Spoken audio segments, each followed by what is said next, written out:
മാഹി സ്വദേശിയായ യുവതി നൽകിയ പരാതിയിന്മേലാണ് ഈ ഒരു സാഹചര്യത്തിലേക്ക് എത്തിയിരിക്കുന്നത്. പരാതി നൽകിയിരിക്കുന്നത് ഈ 23/12/2024, അതായത് ഡിസംബർ 23-ന് ഈ യൂട്യൂബ് ചാനൽ വഴി സംപ്രേഷണം ചെയ്ത ഒരു വീഡിയോ. ആ വീഡിയോയിലാണ് ഈ യുവതിയെ പറ്റി വളരെ മോശമായ രീതിയിലും അപകീർത്തികരമായ രീതിയിലും ഷാജൻ സ്കറിയ ഒരു വീഡിയോ ചെയ്തത്. ഈ വീഡിയോക്കെതിരെയാണ് യുവതി പിന്നീട് സ്റ്റേഷനിൽ പരാതിയുമായി എത്തുകയും ചെയ്തത്. മുഖ്യമന്ത്രിക്കാണ് നേരിട്ട് പരാതി നൽകിയിരുന്നത്. അതായത് തനിക്ക് ഈ അവസ്ഥ വരാനുള്ള കാരണം എന്താ അറിയോ?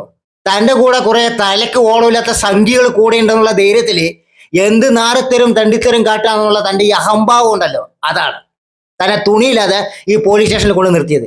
ഇന്ന് തന്റെ ഈ അവസ്ഥ കണ്ടിട്ട് കേരളത്തിലെ ജനങ്ങൾ ചിരിക്കുകയാണ്. തന്റെ കുടുംബം, തന്റെ ഭാര്യയും മക്കളും നാണിച്ച് തലതാഴ്ത്തി നിൽക്കുകയാണ്. ഈ ഒരു അവസ്ഥയ്ക്ക് വരാനുള്ള കാരണം എന്താ അറിയോ? ഇതന്നെയാണ്. മറ്റുള്ളവരുടെ കുടുംബത്തിനെ നീ നാറ്റിക്കുമ്പോൾ ചിന്തിക്കണമായിരുന്നു, നാളെ തനിക്കും പോലീസ് സ്റ്റേഷനിൽ തുണിയില്ലാതെ നിൽക്കേണ്ട ഒരു അവസ്ഥ വരും.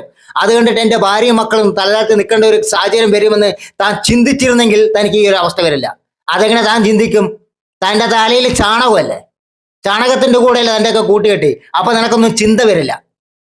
ഇനിയിപ്പൊ കടന്ന് മോങ്ങിട്ടൊന്നും കാര്യമില്ല. കറിയാച്ച നാറിയത് നാറി, പോണ്ട മാനം പോയി. ഇനി മോങ്ങിയിട്ട് ഇരിക്കാനല്ലാതെ വേറെ രക്ഷയില്ല.